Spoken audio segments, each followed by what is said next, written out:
Well, thank you very much, Eddie, and could I also pay my respects to the traditional owners of the land on which we're meeting here today, the Wurundjeri people, the Bunurong people of the Kulin Nation. Pay my respects to their elders past, present and emerging, and to acknowledge any First Nations people who might be here with us tonight as well. So thank you very much, Eddie, and could I also acknowledge Viv Nguyen, the chair of the VMC. There you are.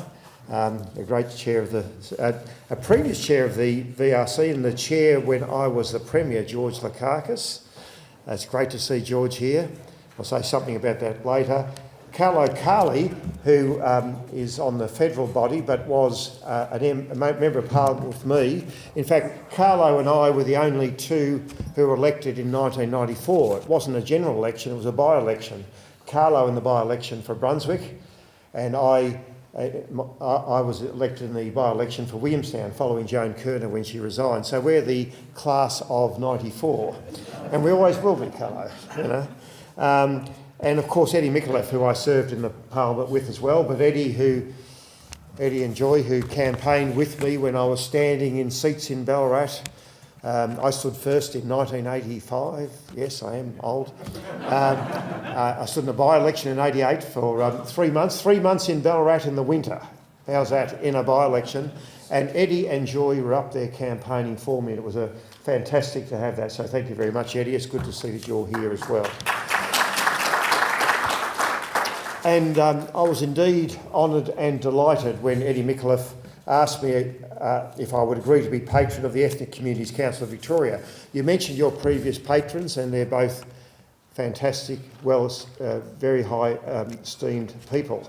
Of course, Linda Dessau is the Governor of Victoria and the Governor for some time, and Malcolm Fraser. And Malcolm Fraser used to actually come and see me when I was Premier. I haven't told this to George at the time, but he was one of the urgers for me.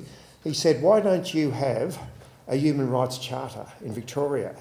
And he was actually, interestingly, he was one of the urgers of that, and that's where I obviously went about the human rights charter in the state. Interesting person, a very, very strong advocate for multiculturalism, as you know, and it's great to see the statuary in Footscray of what he did for the migrants who were coming out from Vietnam, the refugees at that time. It's fantastic. As you've heard, I've always believed that Victoria's greatest strength is our multicultural, tolerant society. And that's why when I was Premier, I also became the first ever Minister for Multicultural Affairs. So I took on that portfolio as well, and I wanted to do it. And it was great to do as well. And it seems like a simple thing now, but at that time when I was Premier, the Prime Minister was John Howard. He didn't quite understand what I was doing, and he didn't quite get multiculturalism. And I know he sort of mentioned to me a few times, because he didn't actually believe in multiculturalism at all. So it was quite interesting, a different era, a different time, and now quite well accepted, but not as well accepted then when I was Premier. In my dual roles as Premier and Minister, I attended hundreds of dinners, or I should say feasts, a bit like tonight, to mark key events in the calendars of Victoria with many diverse ethnic groups.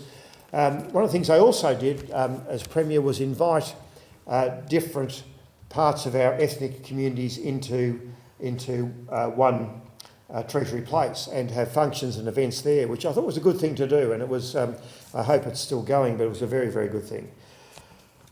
I am proud, as Eddie Micallef has mentioned, of the fact that my government made the reforms the Ethnic Communities Council of Victoria has been calling for. The Ethnic Communities Council at the time was chaired by George Lakakis. And when I came in as Premier, I was, in opposition actually, I was presented with a 10-point plan of what should happen from George Lakakis. And we actually adopted that 10-point plan when I became Minister, except for one. Did under Robert Scott, okay. And except for one, and I can't remember what the one was. It was probably making George Lakakis the chair for life, is my guess. Could have been. And it was a great thing to do. And as a result, my government introduced, as a result of that 10-point plan, we did introduce the Multicultural Victoria Act, and we took some care in doing that and bringing that act in, and the Racial and Religious Tolerance Act, two hallmark pieces of legislation which were so important for the state. We removed discrimination from the statute books and became the first state to introduce a Charter of Human Rights and Responsibilities, as I mentioned. I understand now that the ACT has also got a Charter of Human Rights, but I don't think anywhere else has in the country, or maybe it's started. And I want to put on record my thanks to the Ethnic Communities Council of Victoria, to the leadership and members for your tireless advocacy and for the positive effects of our cultural and linguistic diversity, for promoting tolerance and compassion even when confronted with division and acrimony. Your role is especially important now, as Mo has mentioned, as the tragic Israel-Hamas conflict threatens to cause division here in Melbourne. It's probably the most divisive I've seen it in my time, actually, and we're going to have to do a lot of work really to bring people together. It's a very, very difficult period. People are just going into their camps largely. They're not, and I think we need to bring them out and bring cooperation across communities, and it's a very important thing to do. We've done this in the past. We did this, if you remember, when we had the 9/11 issue, when I brought the community together, and we need to do it again. In fact, I want to quote from your Chief Executive, Mo. He made a telling statement, I think, which is something we should adhere to. He said on the 13th of October that during times like these, it's crucial we stand united and support the communities affected by these events, demonstrating empathy, compassion and mutual respect. We must always remember that our local Jewish and Palestinian communities bear no responsibility for the actions of foreign governments and extremist groups. As we continue to witness unfolding events, we must remain resolute in upholding the values of multiculturalism, inclusivity and social cohesion. Well done, Mo. I agree completely.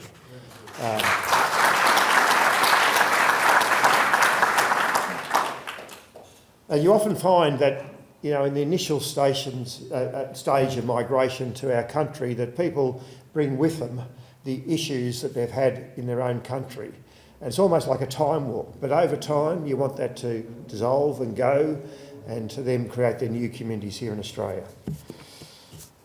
I am very proud to be a patron of an organisation championing multiculturalism, inclusivity and social cohesion. I am very proud to be a patron of an organisation with a long, proud history of supporting migrant and refugee communities and promoting diversity and inclusion in Victoria. There are challenging times ahead, as I mentioned. The Israeli-Hamas conflict will not be easily resolved. In fact, I think it's very unlikely to be resolved. We can see, as Mo has mentioned, right-wing fringe groups are running wild on social media. The United States-owned media is encouraging racial divisions, fueling anti-refugee sentiment and anti-migrant sentiment. So it's a real challenge to see what's happening currently. But I am confident that the vision of the Ethnic Communities Council of Victoria for a culturally diverse and a harmonious society that is just, fair and inclusive for all Victorians will be realised. And I will certainly do everything I can in my role as patron to work with you to help make that vision a reality. Thank you very much.